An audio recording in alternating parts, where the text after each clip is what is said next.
First break of this Day 2 Humans to Mars Summit, coming to you from Washington, D.C. I'm Matt Kaplan with... Hi, it's Beth Mund. And we're going to stay with you for a few minutes during this break. Of course, the program will be picking up very soon, and maybe something like another 15 minutes. We're hoping that Lori Glaze is going to join us here. You just saw her on the panel, head of the Planetary Science Division at NASA. Beth, any other thoughts? Anything you're looking forward to? I really enjoyed this last panel with Dr. Tanya of Mars as well. She's here signing her books, as we mentioned earlier, and as these panels wrap and we go to these breaks, it's a great opportunity to ask more in-depth questions to some of these folks. Of course, when you're online and you want to do that too, it doesn't mean you can't, because a lot of these folks reappear in the webinar series, and then of course they'll be coming up soon to talk to us, and I look forward to getting into the weeds with them. Let's talk a little bit about what's coming up with the next session today. And I need to flip this over, I think. There are some other terrific sessions. While we look at this, we also want to thank all of the great sponsors who are standing behind Explore Mars and have made this available. And we hope to introduce you to some of those as this day continues, and we'll probably meet some more of them tomorrow. Tiffany Vora, who has been a participant at Humans to Mars in the past with Singularity University out in California. Fascinating topic, Mars innovation and sustainability, because we do see the space program, it has always driven innovation. Yeah, how are we going to Mars, and how are we going to do it sustainably? Meaning have this longer term presence and do it ongoing. This is the challenge. And this morning and throughout the day, we have robotics, we're going to have biology, we're going to see suits. There's a lot that get us to Mars. And then at the end of the day, when we talk robotics, we want them to prepare the way, but Singularity is going to come talk to us and share this great idea of how we stay sustainably.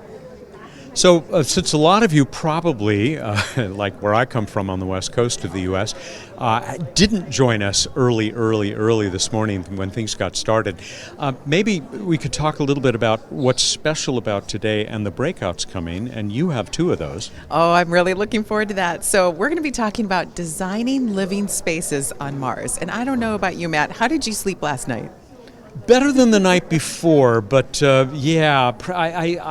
would love to try sleeping on Mars. So I just want that bed that fits me. I'm kind of tall, and that's all I need. But on Mars, we're not going to need as many things. Do you know that on Mars, we might not need stairs because we can jump to the second floor?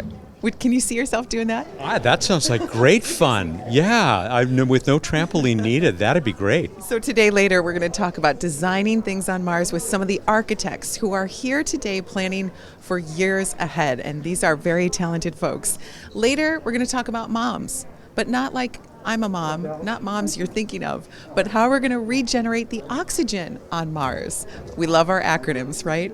So later on, and this is a challenge because when we go, we want to be able to breathe and have a comfortable bed. I know I'm asking for a lot. And then later, after the break, we're going to talk about biology and, as I mentioned later as well, robotics. All of these things important to us, and those robotic missions, as was mentioned earlier from our friends at NASA with Lori, the folks that are working on robotics are really paving the way, and that's a panel I'm looking forward to later. So do not miss that at the end of our afternoon.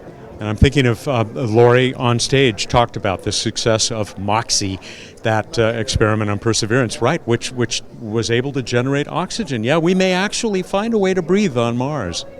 I love that name, MOXIE. Yeah. If I had a Martian pet, that would be the name. So all this coming up, we've got this, and then later we also have some breakouts. So this is new. Yesterday was all here from the main stage at the Betts Auditorium, but today we've got our specialists and our experts, and it's just an overflow, so we want to break it out. You'll be able to see it all right here online, so don't go anywhere. Make sure you share the link with friends and colleagues, especially teachers and students. And we have another full day tomorrow, the third and final day of the Humans to Mars Summit. summit. So we hope you'll be back to join us for that as well. I think Lori Glaze, who is our guest, got waylaid on stage, not surprising as the head of the Planetary Science Division.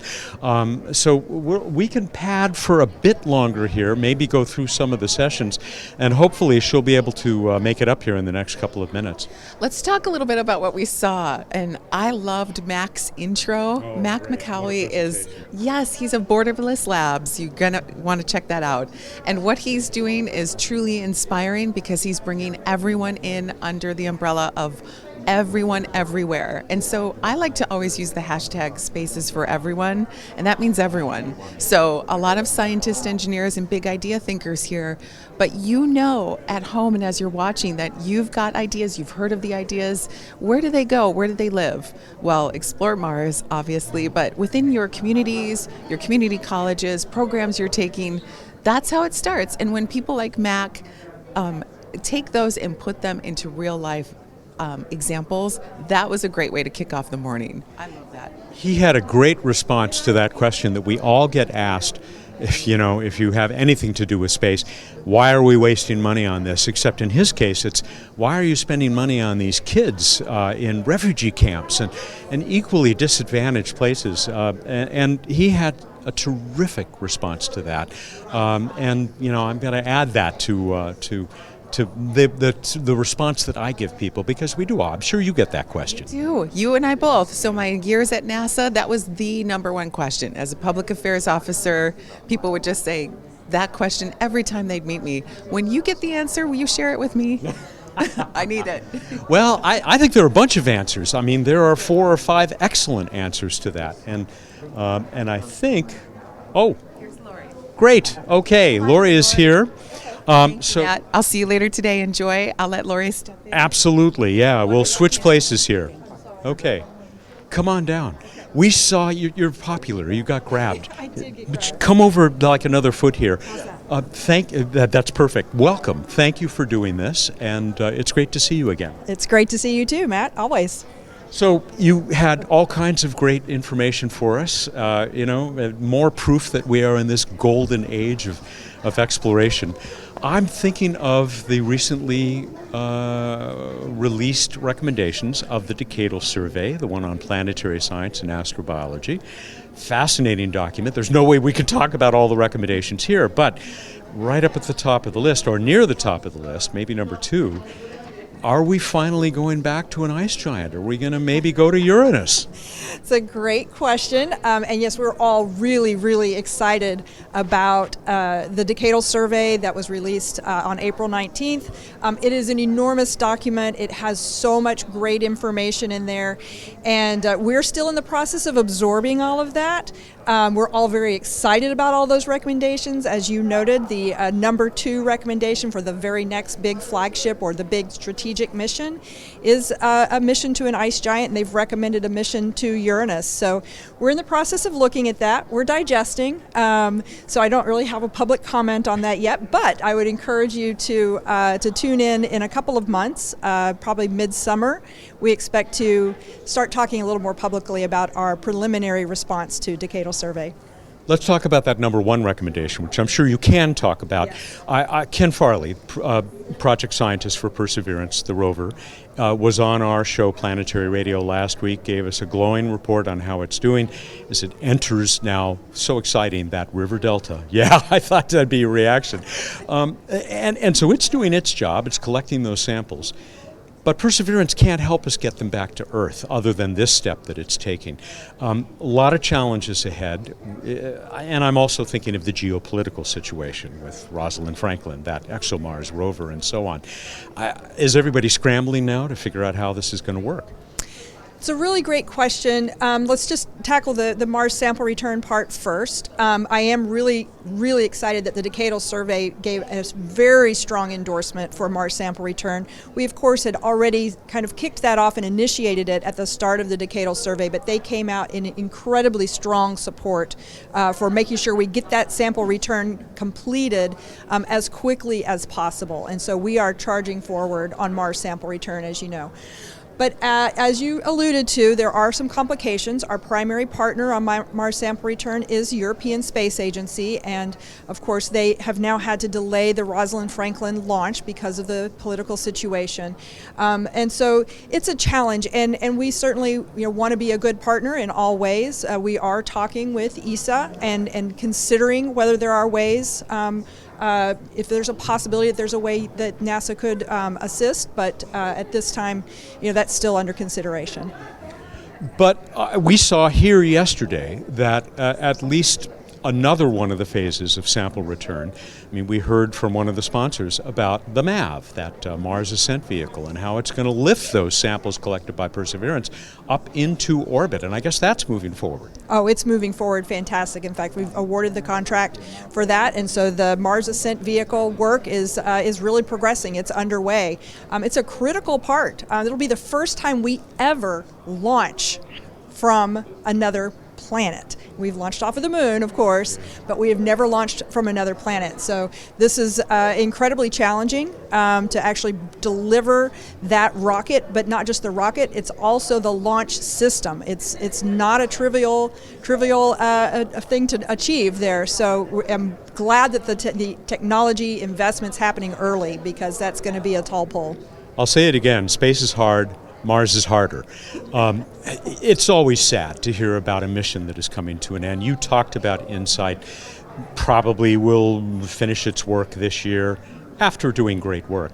But the science results, which you said have been outstanding, I'm thinking of this discovery, the sensing of this rather strong earthquake, one that, I'm from Southern California, would be a pretty good shake. Doesn't sound like Mars is quite as dead as some people once thought. Maybe, although the science team are still really analyzing that data, which, like you say, how incredible that here we are kind of starting to see perhaps the final months of InSight, and we got blessed with this incredible Mars quake. But the team's still assessing the quake and trying to understand better where it is, how large it really, pinpoint the size of it, and gather as much information as they can. And so I'm not going to step out on a limb and pre-guess what that interpretation is, but yeah, the data are just absolutely incredible. We're running out of time, so I'll just to go to one more world while we're here, and that's Venus. Couple of missions, and oh gosh, I should talk about Psyche as well. I've got to put that in, and great things happening in the asteroid belt. Oh my gosh, things are so busy. We have so many wonderful things happening right now. I'll just real quick, yes, excited about the Decade of Venus. How exciting. We've got 2 Venus missions selected by the U.S. in addition to the mission selected by European Space Agency, the Envision mission. So all 3 planning to launch near the end of the decade. It's going to be a great time for Venus science in the coming years.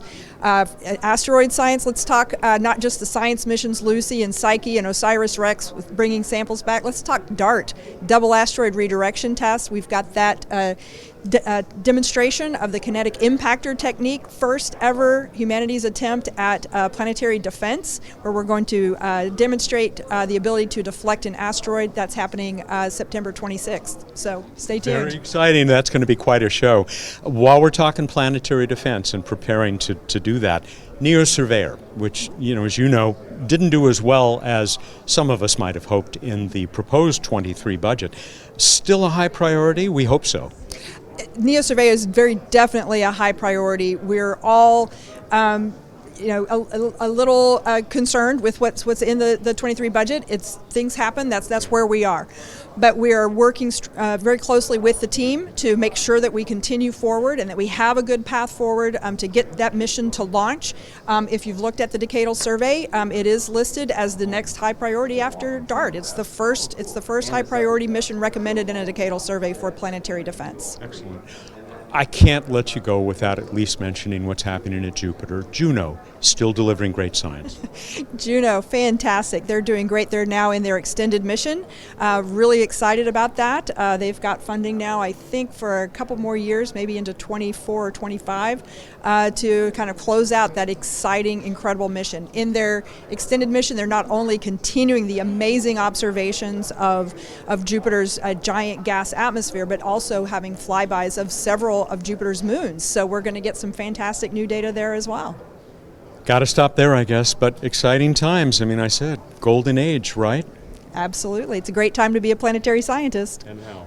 Thank you, Lori, very much. Thanks, Matt. Lori Glaze is the leader of the Planetary Science Division here at here at NASA, which is right across the mall from where we are at George Washington University.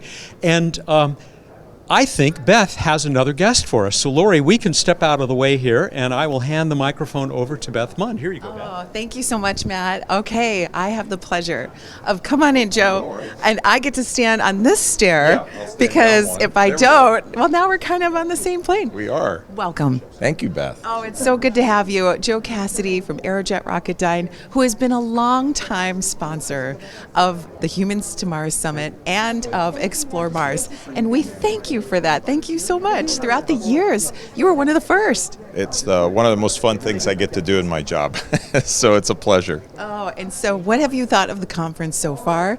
Yesterday was a great kickoff. Today we're about to get rocket and rolling. And you've seen throughout the years some pretty incredible people. And now just with Lori, and thank you for being also on panels. You're very busy.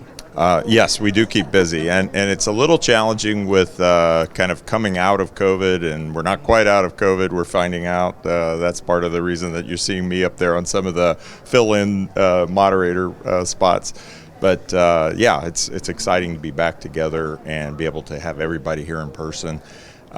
So yeah, we're looking forward to getting rolling in a big way this year. We're having the summit now. We're going to have another Affording Mars, or Achieving, I guess we've changed it from Affording to Achieving Mars workshop next month, where we'll be gathering about 40 or 60 folks from a lot of various disciplines together.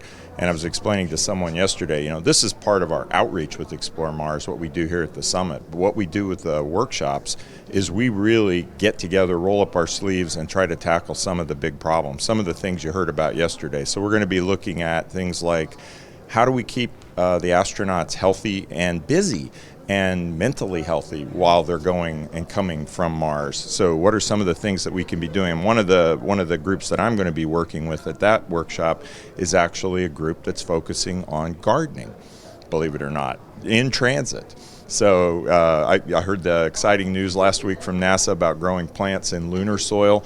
We're going to be looking at green walls in the transit habs, and how can that be not just a way to get fresh food, but also a way to sort of have a little mental health time while you're going and coming from Mars, and a little reminder of the blue dot. Right. That's so important. Yeah. Joe, I plug those workshops and those webinars every chance I get. And that's where I feel like I'm in a casual, like I'm a fly on the wall, and I get to enjoy from the experts as if I'm sitting right there in the room. Thank you so much for sponsoring those as well. They go a long, long way. They help solve the big problems and bring those big ideas in. Now, when I was an analog astronaut, I got some seeds. I grew them as fast as I could. I'm still hungry. That just wasn't enough. So taking those plants to Mars is going to be a big challenge. I'm looking forward to that. And it's just one of the many things we do, as you have done throughout the years as a sponsor. Thank you again. Are you paneling today? I don't think I have anything going on today. I think tomorrow. Do you want to? Oh, well, you never know. I might walk out here in a second and find out that somebody else isn't here. So, yeah, you never know. But, no, tomorrow I think is a really exciting panel on entry, descent, and landing. And then we've added ascent because, as you know, we're doing Mars sample return. So we're going to have one panelist who's going to talk about the ascent vehicle. So look forward to that tomorrow. I very much am. And in our previous panel, they talked about how difficult that is, taking off from the ice, all these things so complex. Well, Joe, thank you again very much. I so enjoyed having the tour of the propulsion systems that you work on in your team. We're going to get into that later again today and throughout the conference. Thanks again for all the sponsors, especially Aerojet Rocketdyne. Continue to stay tuned in. We're going to go now to another break, and when you come back, you'll be catching us again right here live at the Betts Auditorium here at Humans to Mars.